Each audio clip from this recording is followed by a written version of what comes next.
सभी बीएड प्रशिक्षणार्थियों को मेरा नमस्कार।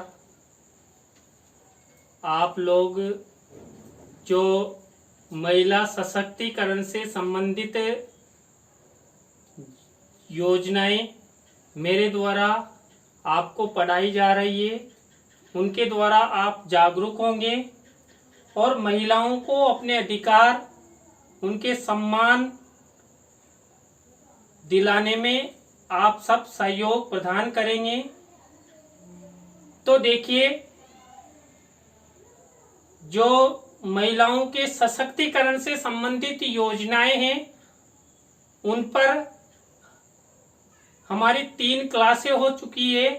तो ये देखिए, आज का हमारा जो टॉपिक रहेगा, जेंडर विद्यालय और समाज वाले पेपर में राष्ट्रीय स्तर पर संचालित महिला सशक्तिकरण योजनाएं।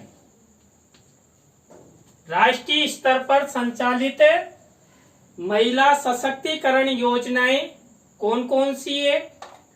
कुछ योजनाएं हमने पहले अध्ययन किए। इसके बाद देखिए, नारी शक्ति पुरस्कार 1999। देखिए, नारियों को शक्ति पुरस्कार देने की परंपरा 1999 से प्रारंभ की गई। मान लीजिए कोई महिला किसी कार्य क्षेत्र में विशेष योगदान देती है, चाहे वो कला का क्षेत्र हो, संस्कृति का क्षेत्र हो, या समाज में साहसिक कार्यों का क्षेत्र हो, उनमें महिलाओं को सशक्तिकरण बनाने हेतु नारी शक्ति पुरस्कार दिया जाता है। इसके बाद देखिए, स्वाधार घर योजना। स्वाधार घर योजना 2001-2 में प्रारंभ हुई थी। इस योजना का मुख्य उद्देश्य महिलाओं को खुद का आधार यानी खुद का मकान उपलब्ध करवाना था। इसके बाद कस्तूरबा गांधी बालिका विद्यालय योजना 2004। देखिए, इस योजना का मुख्य उद्देश्य जो बालिकाएं हैं उनको आवासीय हॉस्टल की सुविधा देकर ऐसे विद्यालय स्थापित किए जाए जहां पर बालिकाएं रहकर अपना अध्ययन कर सके।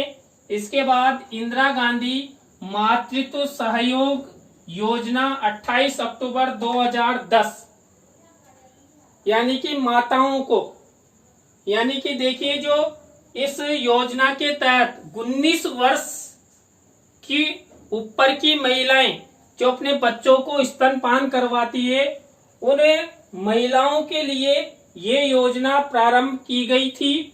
और इस योजना के तहत महिलाओं को कुछ आर्थिक सहायता उपलब्ध करवाई जाती थी।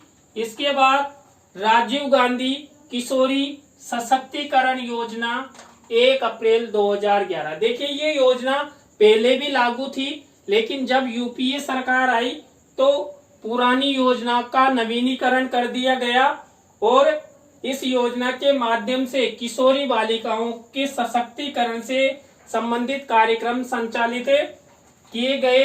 इसके बाद देखिए, 22 जनवरी 2015 को एक योजना हमारे देश में प्रारंभ हुई, बेटी बचाओ बेटी पढ़ाओ कार्यक्रम। इस योजना के तहत हमारे देश में सबसे कम लिंगानुपात हरियाणा राज्य का पानीपत जिला है। उस जिले से ये इस योजना का प्रारंभ हुआ और पूरे देश में बेटियों को पढ़ाने, बेटियों को बचाने का लक्ष्य रखा गया।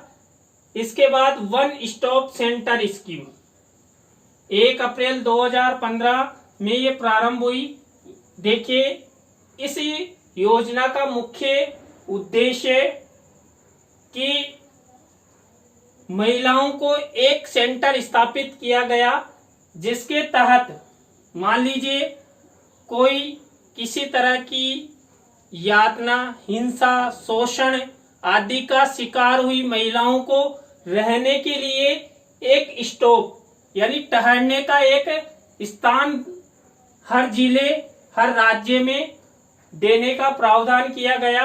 इसके बाद है प्रधानमंत्री उज्ज्वला योजना। प्रधानमंत्री उज्ज्वला योजना 1 मई 2016 से हमारे देश में लागू हुई और ये योजना ग्रामीण प्रदेशों में जो लकड़ी के द्वारा जो महिलाएं चूल्हों के अंदर खाना बनाया करती थी उन महिलाओं के लिए HP गैस सिलेंडर देने का प्रावधान किया गया, जिससे महिलाओं को जो नेत्रों संबंधी जो बीमारियां हो जाती थी उन बीमारियों को दूर करने का लक्ष्य रखा गया और पर्यावरण संरक्षण का भी संदेश दिया गया। इसके बाद महिला शक्ति केंद्र योजना, इसे उपरेला स्कीम 2017 के नाम से भी जाना जाता है।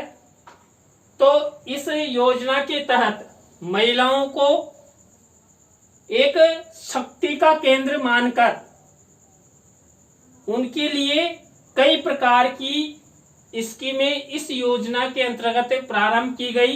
इसके बाद वर्किंग वुमन हॉस्टल यानी कि क्रियाशील कार्य करते हुए यानी कि जो महिलाएं हैं उनको एक स्थान प्रदान किया गया कि वहां पर वो रहकर अपने रोजगार संबंधी कई प्रकार के कार्य आपस में सीख सकें और अपना विकास कर सकें। इसके बाद है महिला ई-हॉट।